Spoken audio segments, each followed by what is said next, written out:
Sorry, that was very rude of me. Sorry.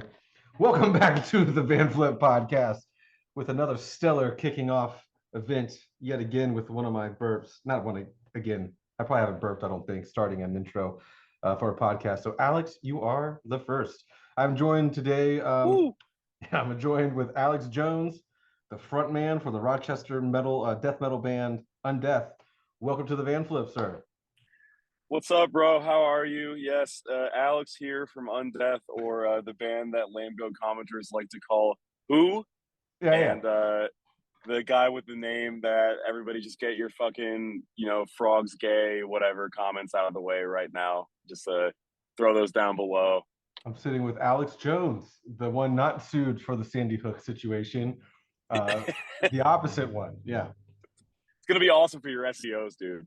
Hey, I fall down some conspiracy rabbit holes every now and then. So, if you do, it's even crazier because you can like Google yourself kind of technically, and then Alex just the other Alex Jones pops up.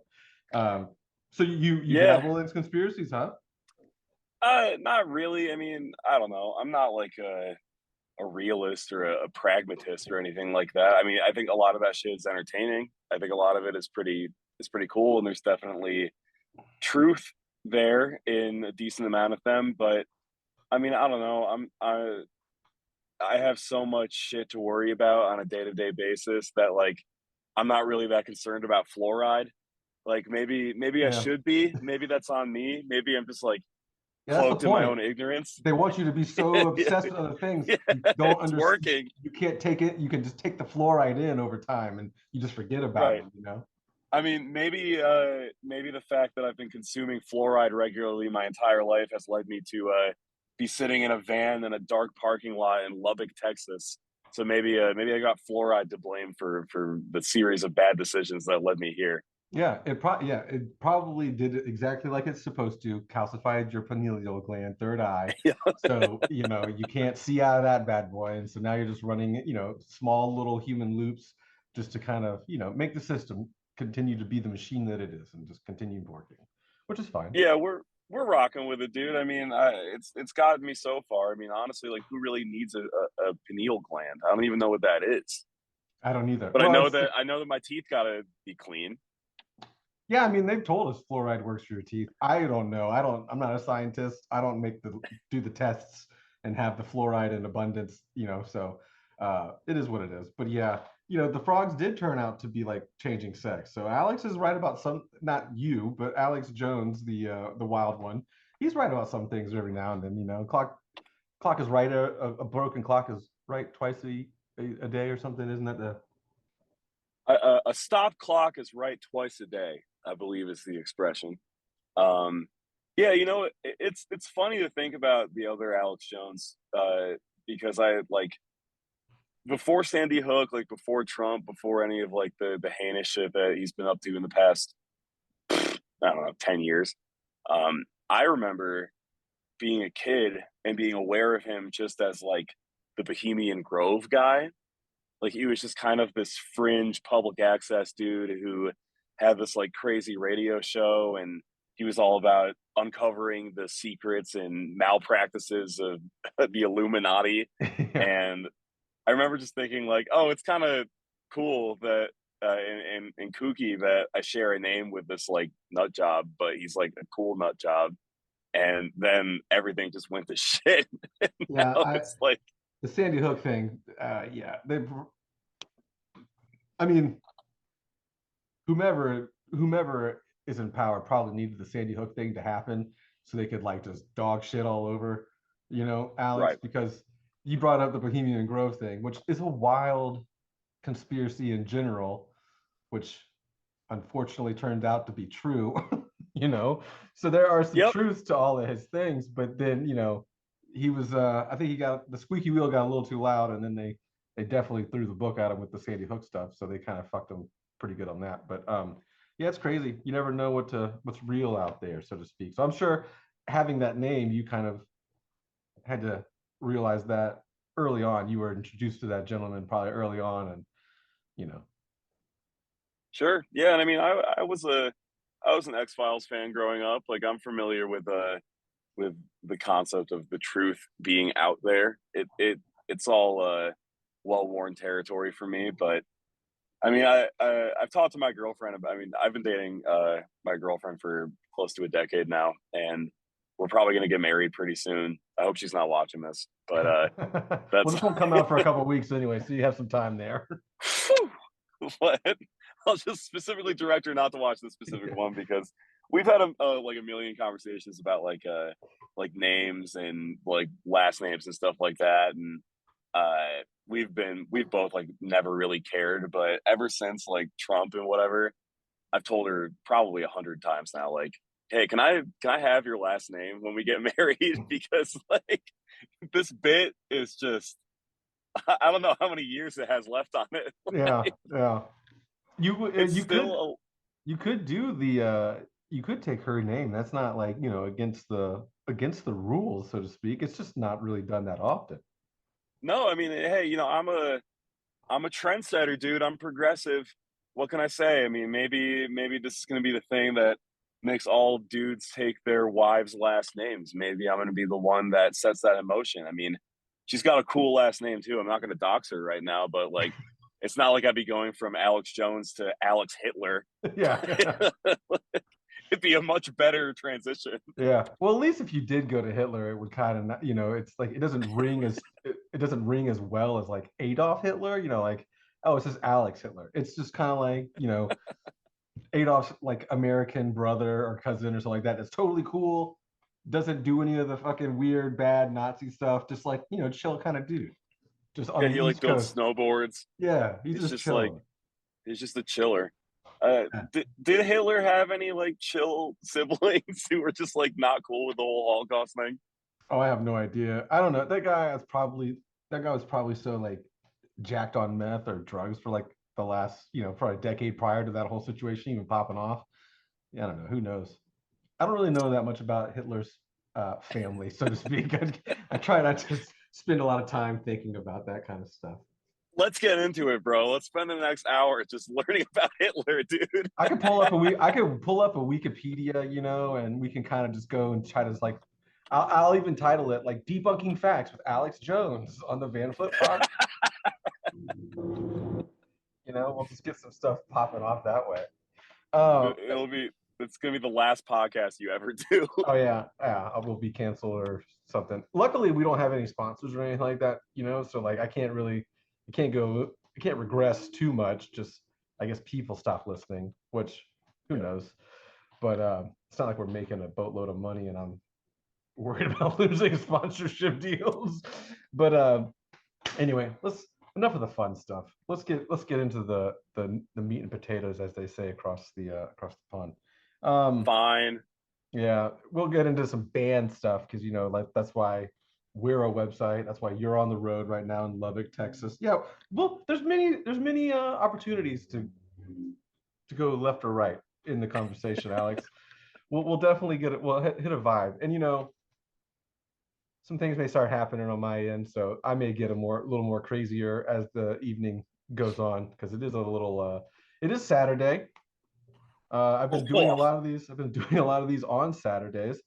We had I actually was like confused, and I thought this podcast was yesterday for the longest time, and I was like, oh man, that's gonna suck because Thanksgiving obviously was 2 days away. Oh, 2 days away. You guys are in the midst of your 200. Excuse me. You're in the midst of the tour with 200 stab wounds. It's like a month and a half long, 2 month long tour or something like that, and you're in the middle of it now. So like you guys were fortunate to spend Thanksgiving with your tour package. So like how was that? Like Fortunate? yeah. Yeah, you were fortunate enough to have, a group We'll of go with that. people around you and you were thankful to be there with them and having the day that That's you true. what was the meal on what was the menu like this Thanksgiving for you guys? Was it a Bucky Well, spread, Wawa let's spread? see.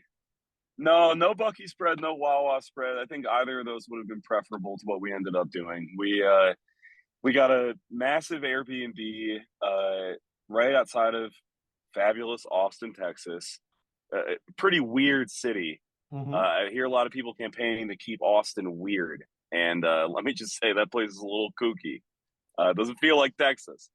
And we got Airbnb for 22 people, which is a lot of dudes.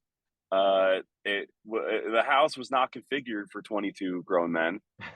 Basically, I don't know what house could be besides a fucking gymnasium, Yeah. but it was a house that had like 2 bedrooms with one bed and then one room that kind of felt like an army barracks. It just had like rows of bunk beds. So we just called that room Bed World, Mm-hmm. and pretty much everybody just posted up wherever. But yeah, the meal, it was kind of chaotic. We woke up at probably like 10 or 11 on Thanksgiving Day, and we immediately ordered 60 wings, and because that was like one of the only things that was open. And we had wings and alcohol for probably the first 6 hours of the day. Just sat around watching football, being disgusting. And then, the sun set. Now all of a sudden it's Thanksgiving evening. Things are a little bit more buttoned up. It's time to sit around the table and enjoy a meal. What did we have? We had Chinese food. Uh, I had a big thing of orange chicken and rice. It made me feel very sick. It was probably a combination of the food and the copious amounts of alcoholic beverages I've been consuming since about 10 a.m. And that was it. That was pretty much the day. We sat in the hot tub for a while. A lot of dudes going in and out of the hot tub, and things started to look like wonton soup after a while. Oh yeah. It's pretty gnarly. And that was it, man. I mean, look, uh, ideal Thanksgiving situation, no.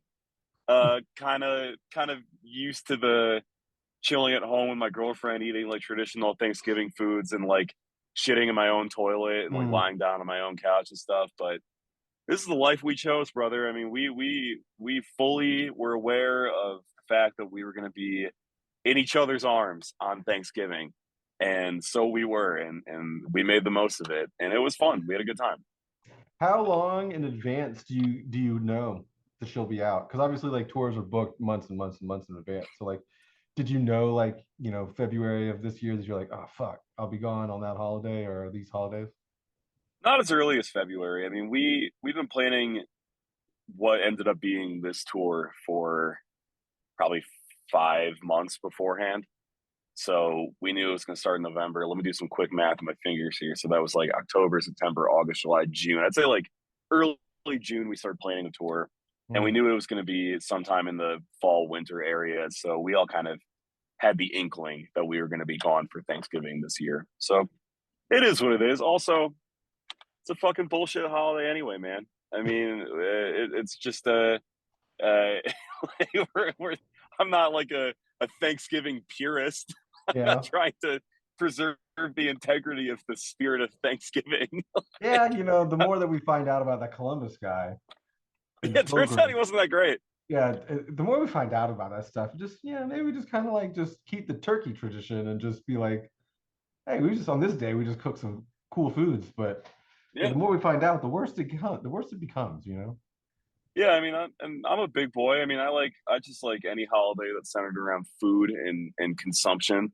So for me, Thanksgiving is just about eating starches and lying down. And that's all it really means to me. So if any opportunity that I get to do that, Thanksgiving or otherwise, I'm chilling. Yeah. Well, at least you still got to hopefully partake in the bubble guts with the wings for lunch and then the orange chicken for dinner through the Chinese food. Uh, it's weird because you were saying getting chicken wings at like in the middle of the day. I'm like, who the hell is open midday on Thanksgiving? Um, I don't know. I think Knox from Enforce was the one who put the order in, but I'm pretty sure it was from like a DJ Khaled sponsored wing place. And all the reviews were like, "Do not order this food," and we did it anyway. And I mean, I can see both sides here. The food was not that good, but it was fine. I'm not a wing connoisseur or anything. I'm just a guy who likes to stuff my face with meat and carbs. Yeah. So it was cool with me. Have you heard 'Cause about these places? I'm assuming you ordered this on like a Uber Eats or some kind of app, right? I think it was a DoorDash situation. So I don't know if you've heard, but like there are places now that you can like say like Undeath wanted to create a restaurant and sell, whatever through DoorDash or Uber Eats. You can do that out of your house. And I thought I saw some people buying like frozen pizzas from Walmart and then just like, hustling them, in their kitchen. And like as the DoorDash person comes, they just hand them like a DiGiorno's pizza to deliver it for X amount. So I'm wondering if whatever was open on Thursday or on Thanksgiving for you guys was someone's like house. And that maybe like, like the Mr. Beast burger gets cooked at a location and then delivered somewhere. And maybe DJ Khaled wings were shipped to someone's house in, outside of Austin, and they just kind of like microwaved and zapped you some wings and, drove it Hey, I over. mean, I'm not ruling anything out here, brother. I mean, that seems entirely within the realm of possibility. I mean, I saw a video the other day of a dude 3D printing an RPG. Like we're at the end of days here, brother. Like That's somebody's true. probably cooking me wings in their kitchen and selling them for triple the price. I mean, it is what it is. Yeah. There's a wing shortage around, You ever think, not to have too many wing topics on this podcast, but we had wings the other day because they have been few and far between since the pandemic. We haven't been able to gouge ourselves on 60-cent all you can eat wings that often, but we did this last week. And I'd like to see these chickens before they, cut their legs off and their wings off. Cause like, you know, how big should a chicken drumstick be? Because some of these like injected chicken wings that you get have like, they look like a fucking big ass hammer on one end with the meat and all the other stuff. And then you have the little leg bone, and even the wing isn't necessarily like too huge, but you start seeing like I don't see chickens walking around on farms with like Arnold Schwarzenegger legs or something like that. These guys are like jacked. I don't know. Do they just sit around all day, you think? I don't know. I mean, I think it's probably safe to assume that whatever practices are currently going on in like the meat industry are, the worst possible things they could be doing to these animals. Yeah. So I mean, we're talking about the organizations that inject chickens with so much hormones that like they can't even walk because their titties are just like weighing them down. And that's what I'm Like saying. These big ass fucking thighs. I don't know. They're comparative to like a turkey thigh on Thanksgiving. Sometimes, and I'm just like, the turkey leg is so big compared to like these tiny chicken legs, but like the same amount of meat is on both legs. It's insane. it is, yeah. The shit's scary, dude. I mean, I remember uh back in the day reading something about how the original buffalo wings were. I got people looking into my van. I think it's my bandmates. I'm gonna unlock the van right now. I No told problem. them I needed the van for an hour. Well, as long as it's just a Um, bandmate and not a rando, you know what I'm saying? hey, we're gonna see. Yeah, we'll roll the dice. We could either have like a guest on the podcast, or the podcast could end abruptly, and we Yeah, just may not know. this this podcast could take a very dramatic turn in a Yeah. couple of seconds. But I remember reading an article. Isn't that just classic? I remember reading an article. I'm not going to give you a single reliable source here, but I remember reading something back in the day about how the original buffalo wings weren't actually like wings. They used just like drumsticks because they were cheaper to get than real chicken wings. So Hmm. like the most traditional buffalo wing you can get is going to be on like an actual drumstick and not a chicken wing. I don't know, that could be complete bullshit. I have no idea, but Actually, that's you the know kind of thing what? that I if I get think, drunk enough, I'll tell anybody that. yeah. Well, I'm gonna tell him now, and I'm just now putting together that maybe the leg and the wing they don't even go together. They're two separate parts of the chicken all to fucking together. I'm just now realizing that, like on this Right. podcast, that the drumstick is not attached in any which way to the wing part. They're on two separate parts of the body. That's probably true. You could also probably tell me that chickens have three heads actually, and I believe you. I'm not a chicken biologist. now that I'm thinking that, that seems so day one, like, oh yeah, the chicken wouldn't, yeah, it's not like they have like a wing leg and they just break that thing in half and then fry both those pieces up. It's like, no, the wing is situated, above the leg somewhere, just like like an anatomy, the anatomy of the chicken. Well, can you see it? But anyway, all right. I think we've come to the limit of chicken wing content that we need on this podcast. Chicken discourse. Yeah. I think we've covered all the chicken and food bases we need for the next couple episodes. But let's get back into the band. Undeath, they're on tour, Lubbock, Texas, 200 stab wounds. You guys kind of like you guys started out a couple years ago, like what, 2018, 2019, somewhere in there. And you guys have kind of just been making waves most of the time. You've been a band. You this year you kind of not kind of you released your sophomore full length. It's time. It's time to rise from the grave. You also did the live album version of that as well later on in the year. But like, what do you guys attribute your success to? Because you guys have even before you released the sophomore album, you guys have been kind of like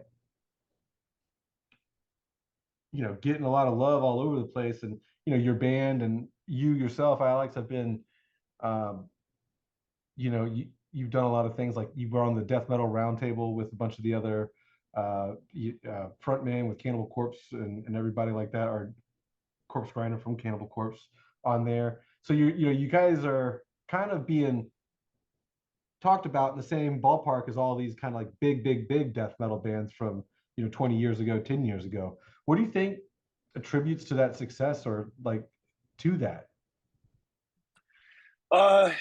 That's a really good question. I mean, I feel like a lot of it just kind of comes down to the fact, and I'm not saying this is a cop out. I'm saying this because this is genuinely what I believe. I feel like we've gotten lucky. We've just gotten incredibly lucky in a lot of different aspects, and that's not to take away from the music that we make. I'm very proud of what Undeath writes and records and puts out. I think they're great songs. I think that anything that we've released so far is something that I would stand by. We've never put anything out, so far that I'm like ashamed of or I think is less than what we're capable of. I think we're a fucking sick band. But that being said, I believe that we were very fortuitous in the aspect that we started a death metal band right at the same time that there was this like renewed interest in the exact same kind of death metal that we were, flirting with. So when we're releasing our first couple demos, Sing with Sugabog's coming out, Yeah. Frozen Souls coming out, Maggot Stomp's getting really big, 20 Buck Spins got Fetid and Cerebral Rot. There's just like Head Split Records is doing their thing out in California or out in, on the West Coast somewhere. I think they might be a Pacific Northwest label, but there's like all these disparate death metal scenes kind of converging at the same time, who are all more or less trying to accomplish the same thing, which is releasing death metal that is of a certain ilk. It's not simple, but it's not overly complex. It's focused less on technicality and more just on like atmosphere and songwriting and stuff like that.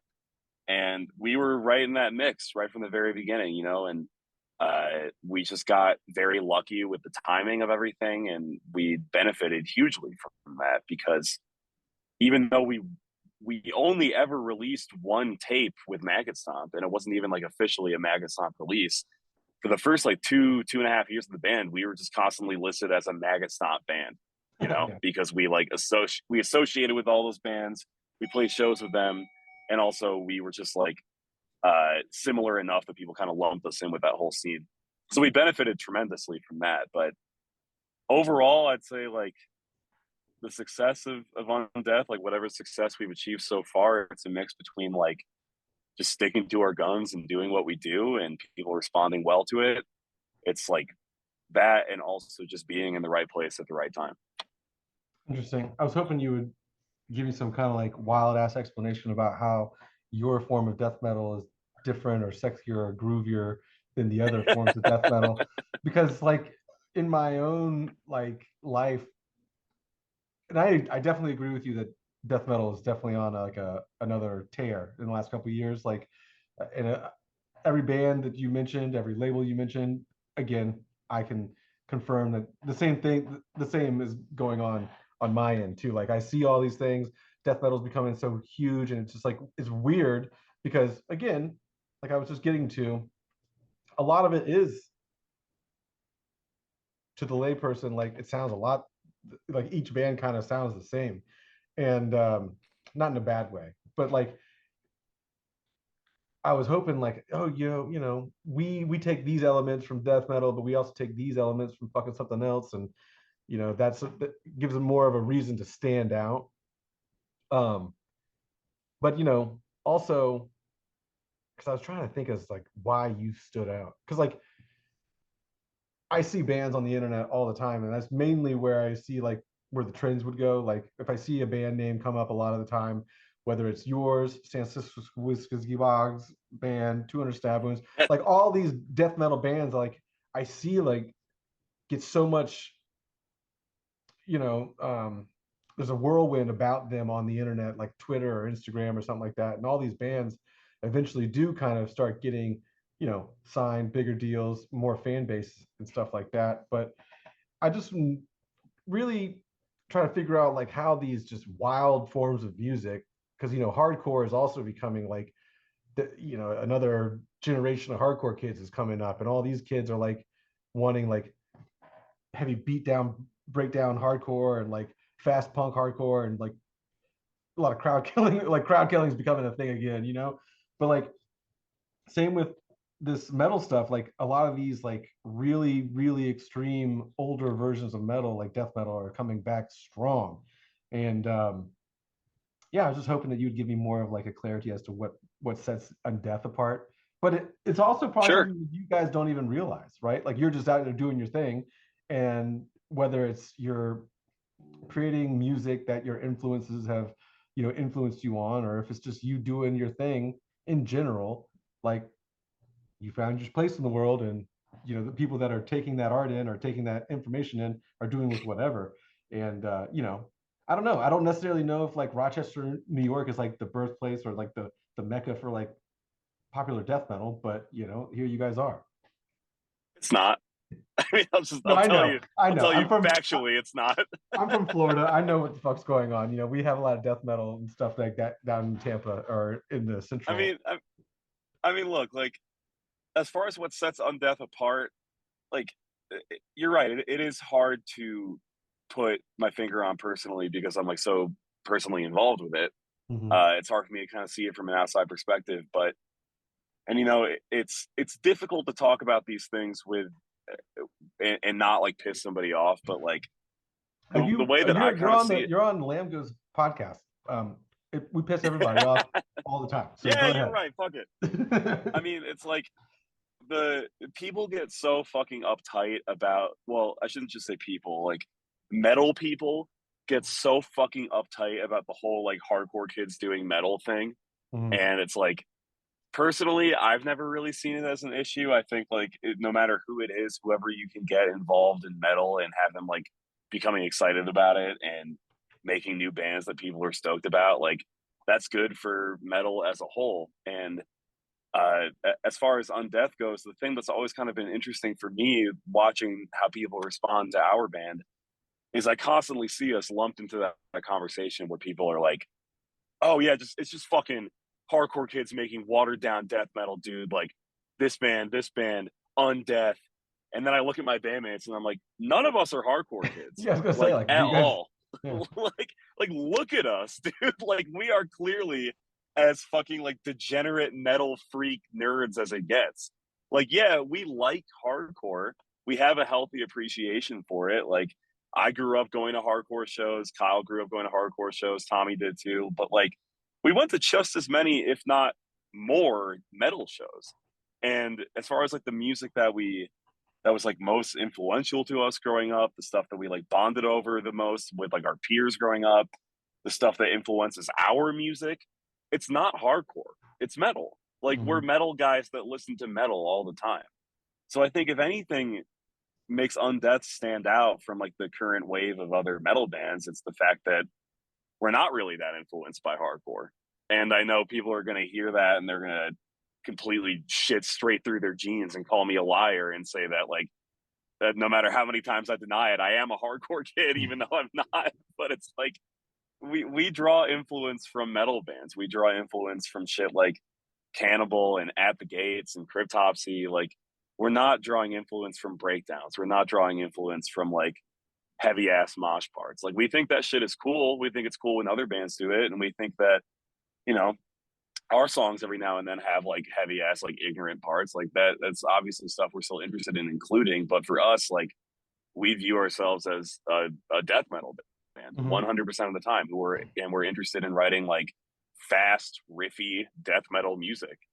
And when I look at the stuff that Undeath makes compared to the stuff that like our peers make, I see tons of similarities. But I think the fact that we are so influenced by metal and so less influenced by the stuff that influences our peers, I think that's probably like the number one thing that makes us stand out a little bit more, for better or for worse. Because sometimes we play these shows with more like hardcore influenced death metal bands, and kids have no idea what the fuck to do with us. Yeah. Because we're playing like 6/8 riffs and we're like asking people to bang their heads and shit, and people are just like standing there slack jawed waiting for the mosh part. And it's like, it's coming, but you're gonna get like 15 seconds of it, and then we're going right back to the fast part. And I feel like that just really bums kids out.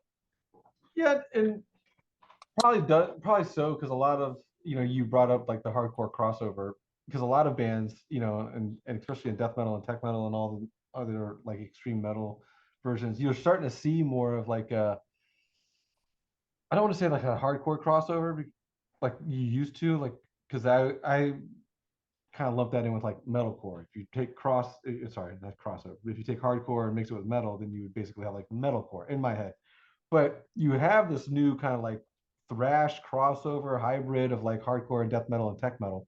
So you get a lot of those kids in the show, and they're still used to like having breakdowns or listening to songs with mostly breakdowns. So it's got to be hard for you guys to be on lineups, you know. Well, the one you're on currently, it's more of a, you know, metal lineup, but like you guys probably do get lumped in to a lot of shows, especially being a newer band, with like bands that are chock full of breakdowns, and the kids are just wondering what's going on all the time. Yeah, and I mean, like, again, like, I don't want to like exhaust this point, but I think it bears repeating. Like, we aren't like the divorced dad metal guys who are just like, well, you try to spin kick near me in the pit, brother, like I'm gonna fucking take you out. Like, we don't care. Like, if I look out in the crowd and I see people like kickboxing, or if I see people push pitting, like, it's truly all the same to me. Like, as long as people are moving, I don't care. And we all feel the same way in Undeath. Like, as long as kids are pitting and like moving around and having a good time and like crowd surfing and stage diving, like, that's what matters. That it's not like, to me, there's no real line to be drawn between all those different dance styles, because as long as kids are like moving around and expressing themselves, that gets me pumped up and makes me want to perform better. But yeah, I mean, we definitely do play shows where we feel out of place, because I feel like people book us as if we are like a hardcore kid death metal band, and then we find ourselves in a lot of situations where I feel guilty almost because we're not giving people what they want. But it's also I can't be too self-pitying about it, because most of our songs also have like heavy parts. You know, it's not like breakdown after breakdown after breakdown, but like, you know, even the shit that we're writing right now, like there's a pretty, am I gonna burp? I feel like I've been choking back a burp for like 5 minutes now. I started this whole mother thing off with Oh, just join me in the burp. I remember it was badass. But yeah, it's like the focus on us has just been to find a nice meeting ground between all those different things. Like, how can we incorporate the really fast riff with like the 6/8 headbanging part with like the mosh part, and have it be cohesive, and not just have everything be like, you know, service to get you to the breakdown, right? Which is what I feel like other bands do. But it's never really been our prerogative, and we find ourselves in some weird situations. But I would say the vast majority of the time, the shows that we play, the tours that we do, we're not confusing to people. Where people clock us pretty immediately. It's just like a death metal band, and that's what they get. And there's no real disappointment or confusion there. So the times in which we do find ourselves in positions that are a little bit awkward or uncomfortable are very few and far between these days. Yeah. You brought up like it's all the same to you if it's push moshing or if it's kickboxing or whatever. That kind of, I don't know, it's taken me 20 years to realize that you can't just like enjoy a hardcore or metal show for the most part. You got to have your head on the fucking swivel. It's so, Yeah. you know what I mean? Like, and I've gone to other events outside of the metal and hardcore scene, and I'm like, oh, this is like, soothing. I can not worry about like even a crowd surfer or something like that. But yeah, I had brought it up earlier. I think crowd killing and all that stuff is coming back sort of because the younger kids are now like, TikTok and Instagram and all these outlets that are allowing people to share like short clips. Like, granted, I've known that's what happens at hardcore and metal shows, like that kind of moshing or, and it depends on what kind of show you're at. Like, obviously, if you're at a more of a hardcore show, like the entire floor is going to be empty and you're going to have people that are just beating the shit out of each other in the middle, but also on the edge. Whereas like, a metal show may have like a mosh pit somewhere where that's done at, but you can still kind of hang out, in certain areas. But um, yeah, I just think it's not all the same. And like, I don't know where I stand in loving it or hating it because I do think that like aesthetically, visually, it's real fun to watch the show online where like kids are jumping off stage, the crowd is fucking, doing their thing and beating each other up and stuff like that. I totally love watching that. It's like, but I also like being that guy in the front, right? Like I like being that guy in the Yeah. front row, or I tend to in the last like in the last decade, I've been the guy like right there on the back of the pit. So like the pit's in front of you, and so you can see the stage. But that way I'm like in the mix, but I'm not like in the shit. Like I'm a part of it. I don't have to pay attention too much because it's all in front of me for the most part. But I just don't know where I stand on the whole thing, man. Well, you kind of made your point for yourself at the very beginning. You said you just got to keep your head on a swivel. Mm-hmm. I mean, it truly is as simple as that. Like, I'm with you, man. Like, sometimes I want to just watch the show. I'm not a big fucking pit boss myself. Like, but at the same time, I know enough to know that if I'm going to a metal show or a hardcore show or whatever the fuck, and I want to just like chill and watch the bands, I'm not going to stand up front because that's where people are getting their heads walked on, and that's where people are getting their fucking teeth knocked out. Like, Yeah. that's just the way it is. You just cannot have it both ways. It didn't hurt And as much when you were younger. I'll give it that. It didn't hurt as it's much true. back then. Like I actually And I did. mean, I did get fucking hit in the face like a random just punch this year. Like I haven't gotten hit in the face in forever, and I was like, damn. I mean, that was a wake up call. That was on the side of the wall too. I was just like having a beer. yeah. And, oh shit. But the thing is, too, is you see metal guys getting so tight about hardcore dancing all the time, and they're like, "Oh, like I hate when I'm just like in the pit trying to like, you know, express myself and like push my buddy around, then all of a sudden I get like, scissor kicked in the jaw." And it's like, yeah, that sucks. But also, I think about how many fucking times I've been at metal shows, and I've just been like standing 3 or 4 rows away from the pit, just minding my own business, and like some drunk asshole like spills his entire beer on me because he's like blackout drunk by the second band and he has Yeah. no idea where he is. And he's like trying to get to the pit and he's holding like a cup of beer that's filled all the way to the top. Like, dude, that shit has happened to me like dozens of times. And to this day, I mean, like, I don't know if I could tell you what's worse, like getting like a stray elbow to True. the head or getting the contents of some stranger's entire beer ruining my clothes. Yeah. Like, I don't know. I really don't know. I guess like if the stray elbow requires like immediate and severe medical attention, that one's definitely the worst one. But I've also never been in that. It's never been that bad for me yet. I mean, I've had some pit injuries. I've had some stage diving injuries, but nothing that severe. But Yeah. also, I'm of the mindset.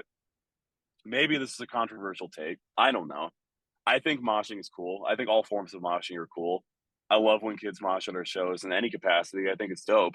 To me, crowd surfing and stage diving has always been cooler. Yeah. It just looks cooler. It feels so much sicker for the band. And this is coming from like a band's perspective, obviously, but like it feels so much fucking sicker when a dude is like so hyped on your music that he gets himself all the way from the back of the room to the stage just to like jump off. Like that just feels awesome. Mm-hmm. And I would rather have 65 stage divers a second during an Undeath set than like a pit with 12 dudes kickboxing. Yeah. I think both are cool, but I think one is way cooler. Yeah, and as you were talking about that, the I'm not a big push mosh guy. I've never really liked that. Even when I was like I would cut my teeth on the new metal scene. You know, that's where I really started to find myself when I was a younger lad.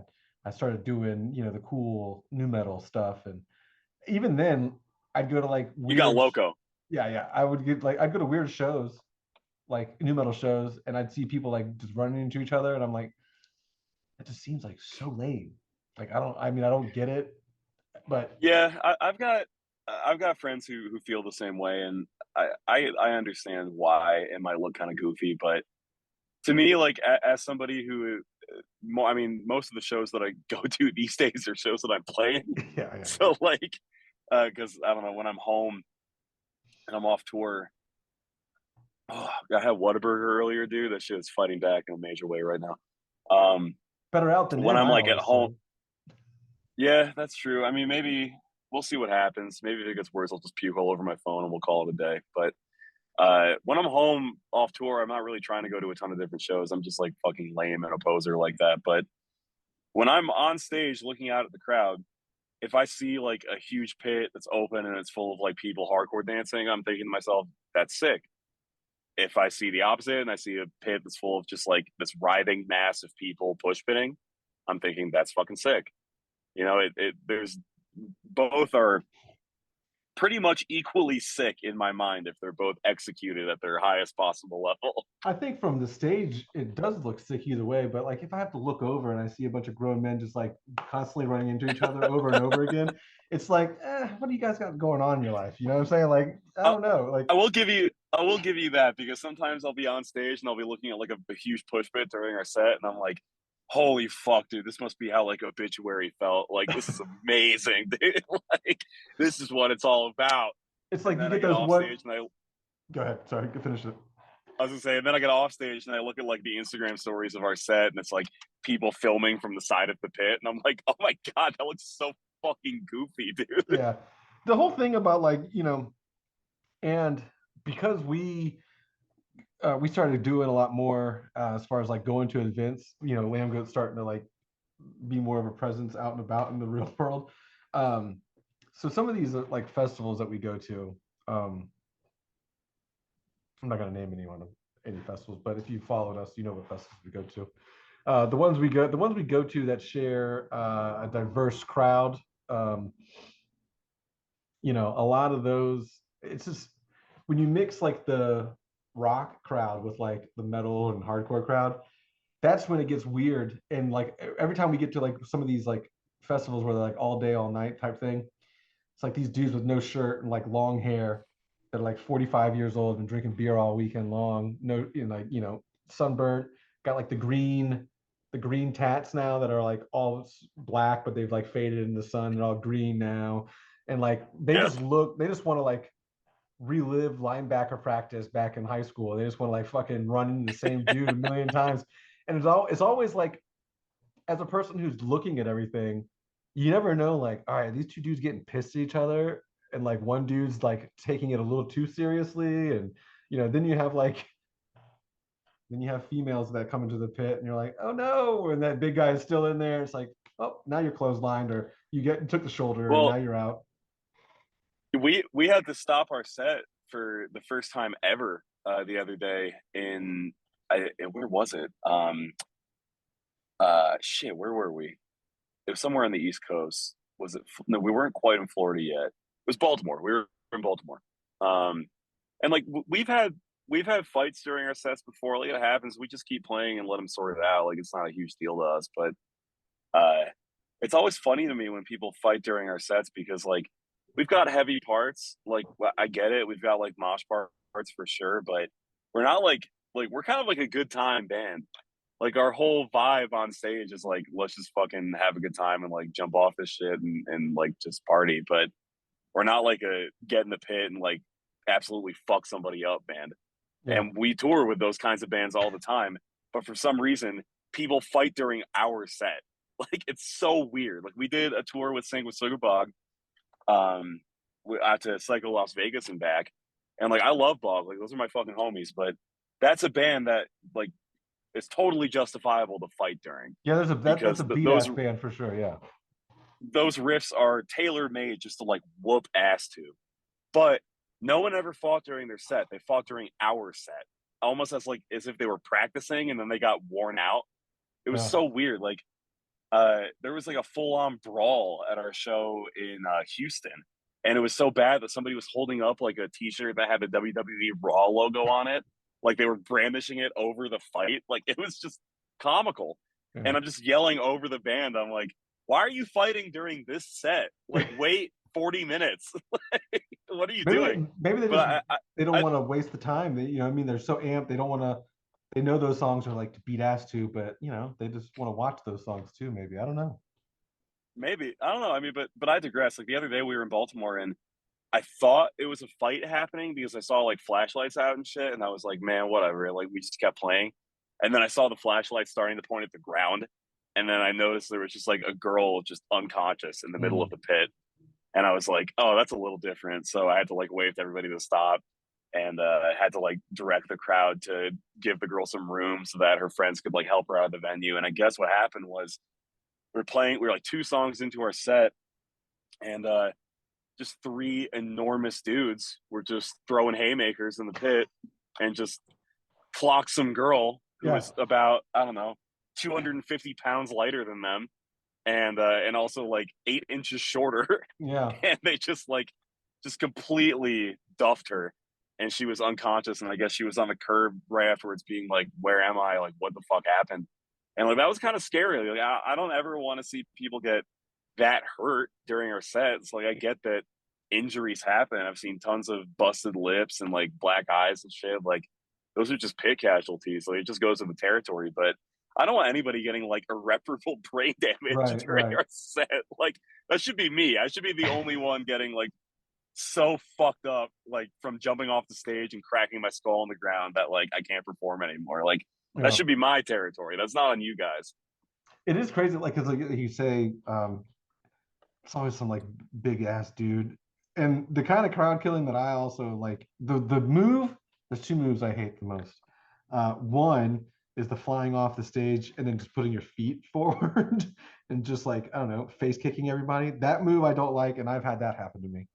But the other move I don't like is being like, I don't know, 5, 6 people away from the pit on the side or back or front, and then you have this one guy that's like using the crowd as like a WWE rope and like running from one side to the other side, and then throwing his hand fucking like, I don't know, 12 people back to just, you know, mollywop someone who's like not even in the pit. Like that move I also hate. And then the jumping off stage with your and having your feet go straight out is fucking, those 2 moves I could do without. But again, like I don't hate, like I want people to mosh. I just don't do it around me. How about that? If I'm around, just don't do it around me. You know, I've done the show. I've gone to shows for long enough where I don't need to like prove anything cool to anybody. I just want to hang out, be part of the vibe, but just don't touch me. Yeah. You know?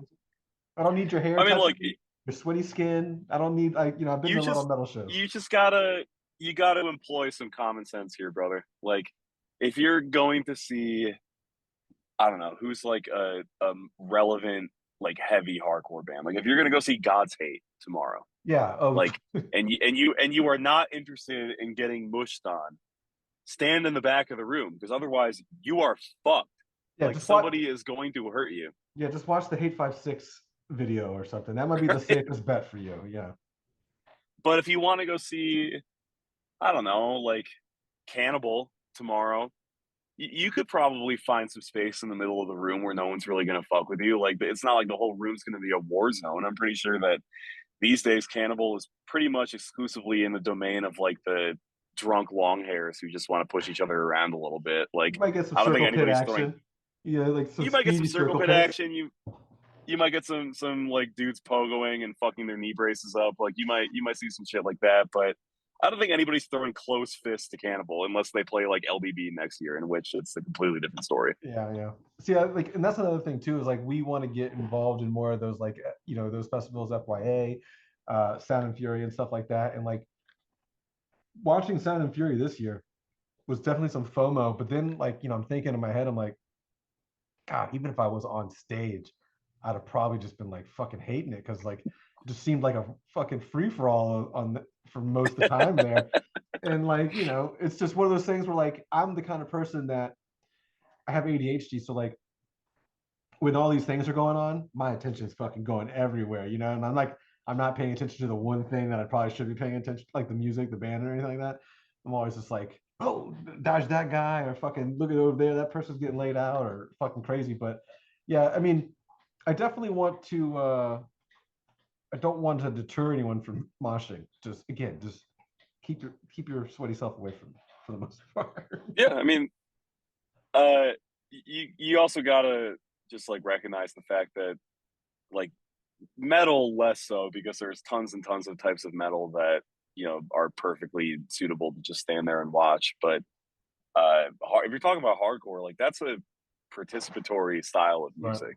Right. And I think like whether or not it's for you, which hey, I'm not a big mosh guy either. Like it's not really for me either. But I definitely don't mosh. I haven't went, moshed in like 10 plus years at this point. You know what I'm saying? Like I'm 40 years old almost. But So I've been out the game. If you went to a hardcore show and everybody was just standing there with their phones out watching the band, like you would just be flummoxed. Like, oh yeah, for sure.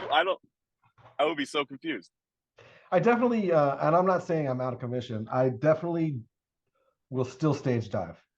I'll still do that. I'll admit to that.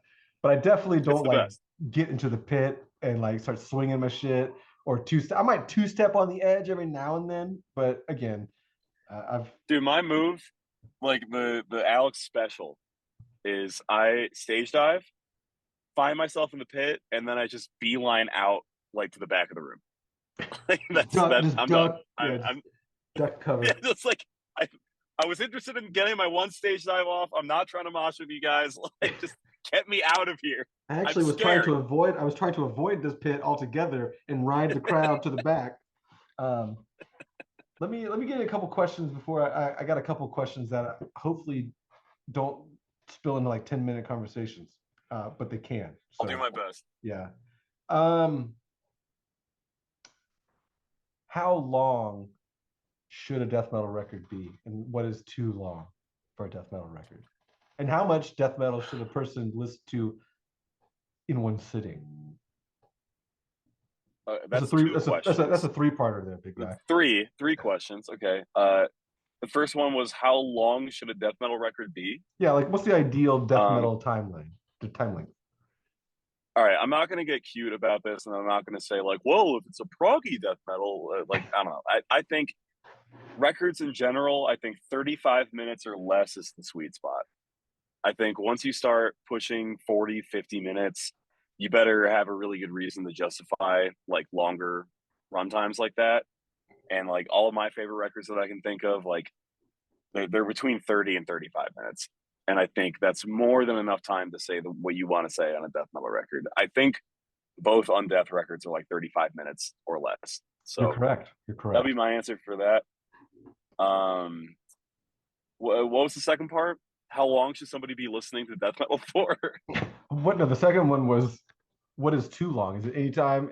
Is it over that 35, 40-minute mark? And do you think why is it too long?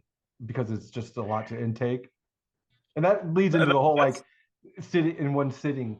Like I'm trying to like, because it is like a very abrasive style of music to where like most people probably don't pay it enough attention because it is kind of abrasive, and you can only like I listen to metal, and there's only like very finite times where I can either listen to death metal, or there's only an amount of time that I can before I'm like, all right, I gotta listen to like, I don't know, Britney Spears or something like that to fucking cleanse the palate or something, Yeah, for sure. I mean, I would say like anything pushing an hour, like 45 minutes to an hour is almost always way too long. But I would say beyond that, like just to be a little bit more general about it, like you can always tell when a record is too long, like just by looking at the track list. Like if you see multiple blocks of like 7.5 minute long songs in a row and it's a death metal record, Yeah. it's something to question because Are I you don't know. do you peek into my head with that particular comment? Because like I'll see these things and I'm like, fucking 8 minute long. I'm not even wanting to fucking listen to 8 minute long song of a band I do like for the most part. Dude, to me, it's like just from my personal taste. I like when bands go for it. I like when I look at a record and it's like 6 25-minute long songs in a row. And I'm like, fuck it, man. I mean, clearly, like, this was your prerogative. You guys, like, put your dick and balls into this thing, and this is what you wanted to do. Like, more power to you. The thing that pisses me off is when I see a record that's like 11, 12 minutes or 12 tracks long, and every song's like 6 to 8 minutes. And I know looking at that, you could have done that in 3. Yeah. Like, there's no reason this 7.5 minute long death metal song needs to be that long. You could have expressed these ideas succinctly and thoroughly and repeated several riffs and got it done in 3 minutes or less. Like, it's just, that's the shit that gets under my skin. So as far as exactly how long is too long, I don't know, but I know what feels too long to me. And that's generally like any death metal song that's over like 4 minutes. I'm like, come on, let's wrap this shit up. So can you listen to like album after album of death metal, or did you have to take a break? Because like obviously like you're in a death metal band, you probably have a lot of death metal influences. Not saying that you're only, we talked about you listening to other styles of music in this conversation, but like, is there ever a time where you're like, all right, well I've reached like 90 minutes of death metal, I gotta like do something else, or listen to a podcast or something like that, or can you listen to it all day? I can definitely listen to metal all day. I mean, in the words of Scott Steiner, I'm a genetic freak and I'm not normal. Like I can listen to metal all the time. It doesn't bother me. If anything, it kind of like relaxes me. It calms me down a lot. But with that being said, I cannot listen to exclusively death metal all day long. That shit will make me put my head in the fucking vice. I can't do it. Yeah. Like I can listen to maybe 2 or 3 death metal albums in like quick succession of one another, but I'm not listening to nothing but death metal from the moment I wake up to the moment I go to bed. That shit would drive me insane. But I can listen to death metal, roll that into some black metal, roll that into some grindcore, roll that back into some more black metal, back into some more death metal. Like, Yeah. I'll do that any day of the week. But even with that, like, I do need to decompress after I've been listening to metal for hours on end, no matter what it is, and listen to some like anime soundtracks, listen to some like, video game music. Like that's the shit that I need to like decompress with a little bit. So yeah, but I love metal. I mean, I listen to it all the time. What I'm gonna ask you, even though I don't partake in any of that, but as an interviewer, I would be remiss to not go down this rabbit hole so you could connect with your fan base even more. What animes do you like? Do you watch? I don't know if this is going to be connecting with my fan base. I think this is going to be me alienating and frustrating my fan base. But, like fucking One Punch Man. They're going to be like, "What do you mean, dude? You don't just watch Cannibal Corpse documentaries all day long, dude? Come on, man! I thought you were a death metal front man." Yeah, I don't know. I mean, my anime taste is very suspect. I think I like. I'm not really into like Dragon Ball and Naruto and kind of like like Demon Slayer and shit like that. Like I'm not really into the big like long running action series like that. Like I liked Jujutsu Kaisen a bit. I have no interest in watching Chainsaw Man. I think that shit sucks. But I like comedies. I like slice of life stuff. I like romance stuff. I'm a romantic at heart. I can't help it. It's just the way I am. So, recent stuff. I love the show called Horimiya. I love shit. I mean, there's so much good stuff. There's a show airing right now called Bocchi the Rock, which is kind of like a low rent K-On ripoff, but it's like really good. Stuff like that. There was a comedy from a few seasons ago called uh, Asobi Asobase. It's just kind of like a very surrealist, off the walls school comedy. I thought that show was great. Um, Kaguya-sama Love is War. That's a dope one too. I mean, dude, if people want to just hit me up and talk some anime, we can talk some anime any day of the Yeah, week. I was gonna say you Uh, should probably do that because like you're saying a bunch of shit and it's just like woo going in and out of the 1 year, and I'm like I don't know any of this shit. I was expecting like if you talk about Pokemon, I can kind of like I know what a Pikachu is, but other than that, it's like I like fuck. Pokemon. I mean, I I liked wasn't Pokemon steering the when I was conversation a kid. that way. I wasn't steering the conversation that way. I was just showing you how like Let's talk about Pokemon right now. uneducated I can. If you really want to fucking talk about it, I can. But I'm I know. uneducated in the anime realm. Well, I'll just say to summarize and not to just like continue to punish you with anime titles. Like I I like comedies, I like romances, I like stuff that's a little bit soft and not quite as like extreme and violent as you would expect me to like as a death metal frontman. I like way more like chill and relaxed anime. That's the stuff that I gravitate to because to me, I get enough excitement during the day, dude. I ride around in a van with a bunch of fucking sweaty dudes playing music that's aggressive and hard to get into, and we make no money doing it. So when it's time for me to lie down and watch some anime, I'm not trying to get my heart rate back up. I'm trying to just like Chill. trying to cruise, dude. I get that. And that gives me another question here.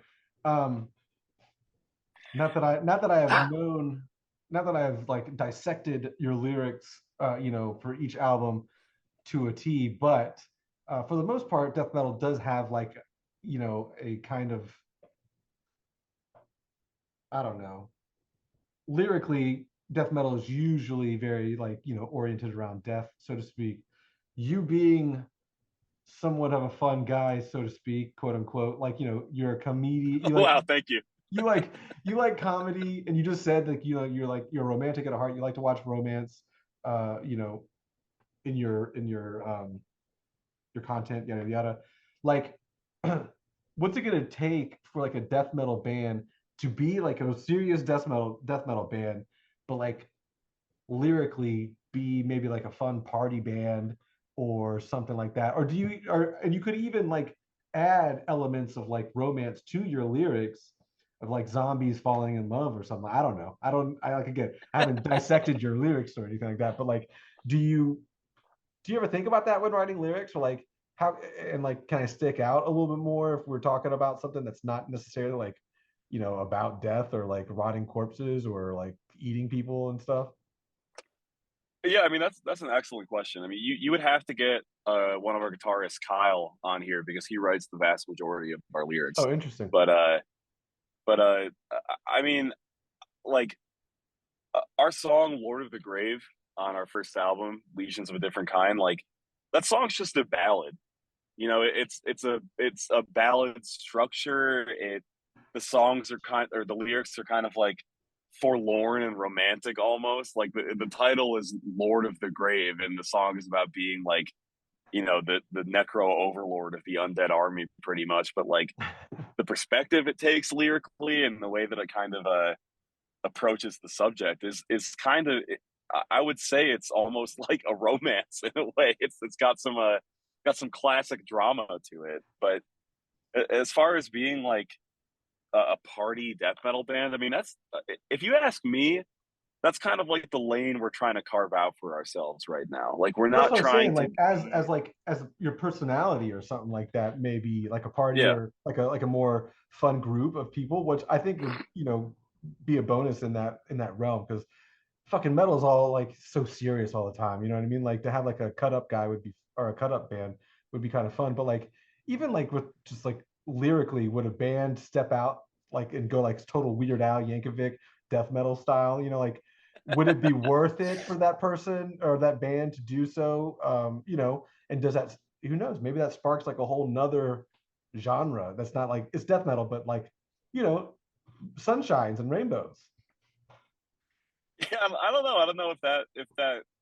I think somebody's gonna have to find like the right formula for that because so far the only bands that ever the only death metal bands that I'm aware of.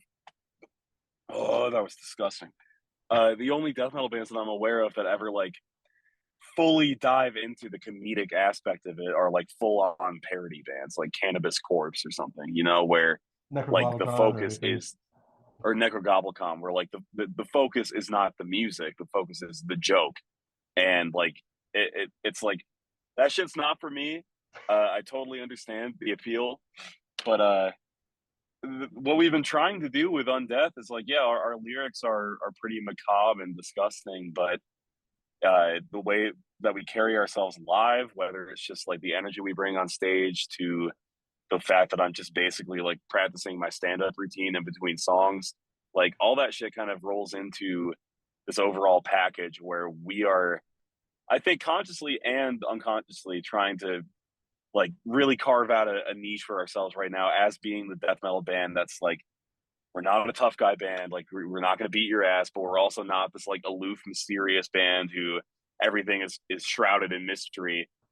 We're just like, we're just the band that's there to tear it up and just have a good time, and we're like aware of how goofy all of this kind of is, but we also take it seriously enough that the whole thing's just not like a fucking joke, you know. Yeah. So I think we're in the process of figuring out what that balance looks like right now, and I feel like we've been pretty successful so far. So I'm excited to see where that goes in the future, but I can say pretty with certainty, with pretty close to certainty, that we're not going to be writing any like songs about zombies falling in love anytime soon. I think you're missing out. I think, you know, I think you pick an anime you're really a fan of romantically, like a romantic anime, and just kind of like make it a little bit more macabre, and then that's the next record. I think that's the next record I vocally, think lyrically. could it could be. I mean, but also like I think it's good to have separate interests. I don't True, think everything needs to be true. rolled into one. It could just be a I concept mean, album. You know like what I mean? You could just do a concept album of like, you know, fucking Pokemon base. I don't fucking know, man. uh, I mean, respectfully, I don't think that's a good idea. That's not the move for the But band. I I think that would be the move. no, I think if we want to really move some units and crunch numbers and make some bank, I think, you know, Pokemon infused, lighthearted death metal. I think that's where we're at. You know what? You don't have to do it. maybe I'll start a band. I'll get some band you members do it. together and do It's it. your idea, bro. I mean, you take it. It's entirely possible we're leaving trillions of dollars on the table right now, but I feel pretty good about what we're doing right now, so we're gonna stick with it. Yeah. Is that where the money's hiding in metal on the table? Because there's, you know, like you talked about earlier, there's no money in metal. So I guess it's all on the No, table. the money in metal is hiding in the pockets of everybody involved in metal except the bands. True. Chris Barnes, huh? I don't think Chris Barnes has any money. No, I know, it's just a joke. I'm looking at the article that we posted about that death metal roundtable, and I was just gonna make a funny joke about like how was it being on there, being the only person with not having long hair, and does it ever bum you out that you don't have long hair? Because you know you have people like Corpse Grinder going up there and doing his like a neck windmill thing, and it just looks so cool. But like, you know, if you and I do Yeah, it, we have like, you know, an inch long hair, and it's just not really, yeah, there's no vibes, no vibes. oh, yeah, it does fucking bum me out, man. I don't have any hair, and it's a choice. It's not like I'm balding. Like I buzz my head. Like it's just this is the style that I'm rocking with right now. But I would love nothing more than to grow out my hair and have nice luscious locks. But I I was born with a thing called Judaism, Mm. which causes my hair to grow out in nice, thick, untamable curls, and it gives me a big, poofy helmet of curly hair. So my hair does not grow out in a cool way, and No, yeah, you know, you would be able to be seen from far away if you did grow it out. But hey, you know what? That could be a that's whole nother true. thing.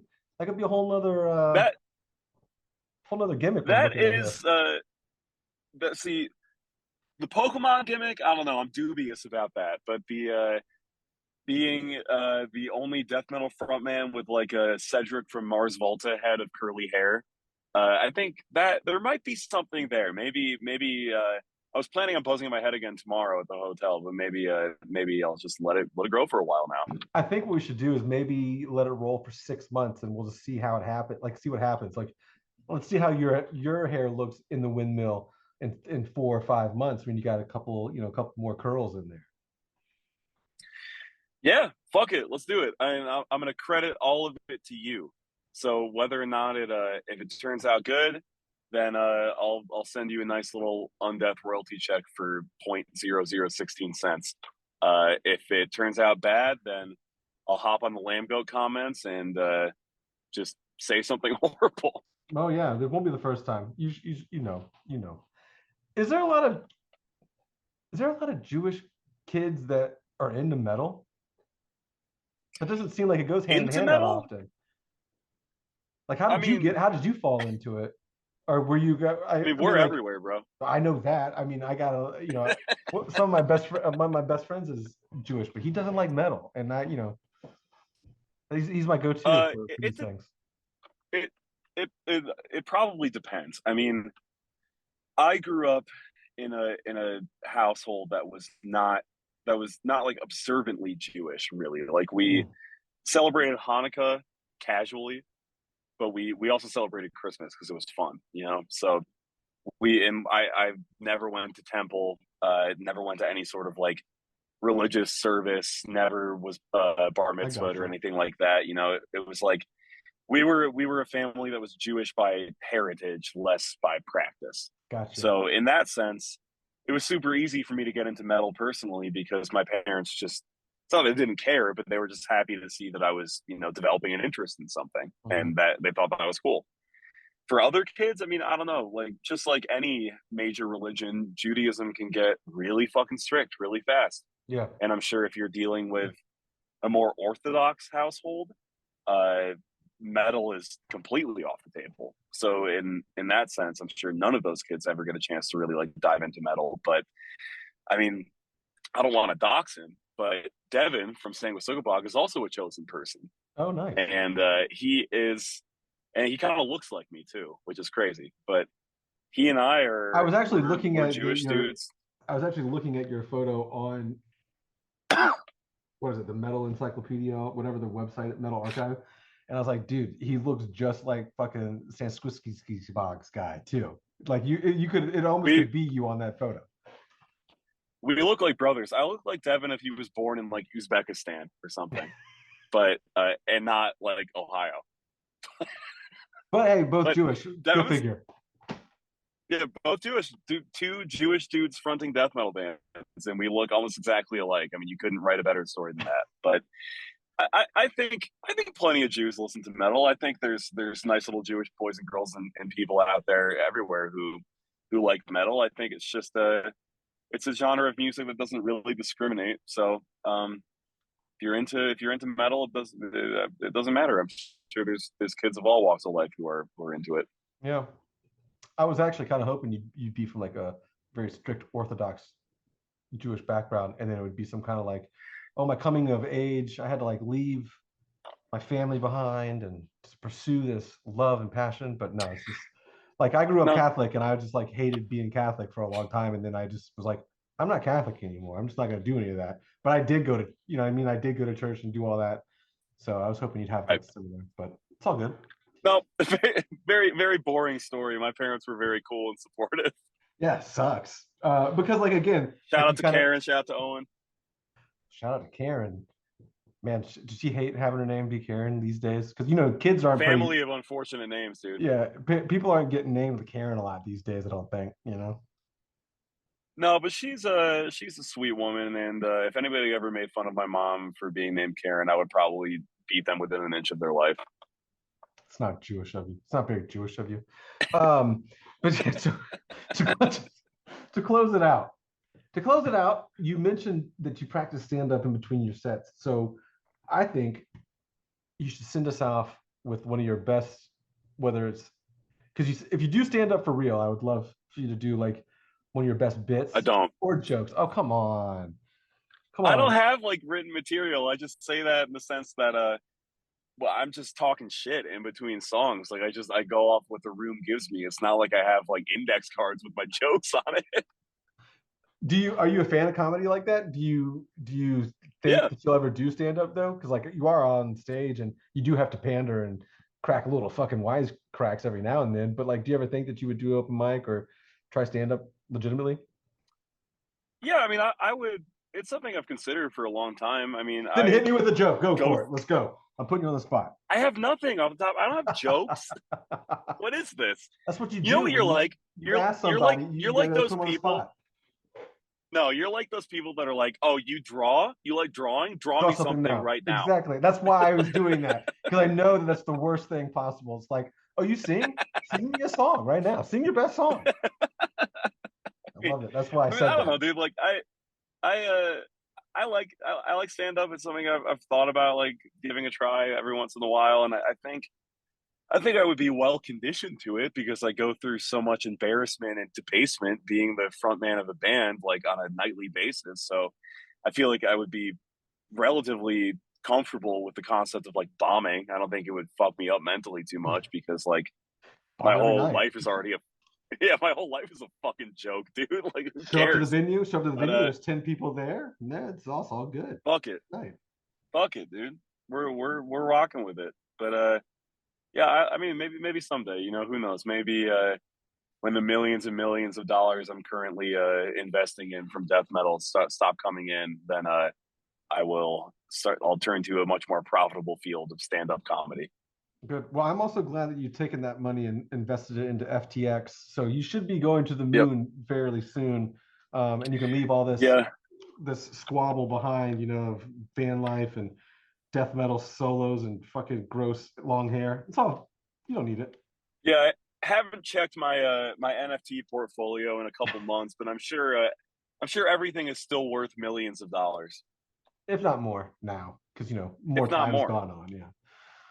All right, Alex. I love the chat. I'm glad we got to get together. I know it's been a couple of weeks on and off of us trying to do this, but this won't come out for another couple of weeks, so it doesn't even fucking matter, man.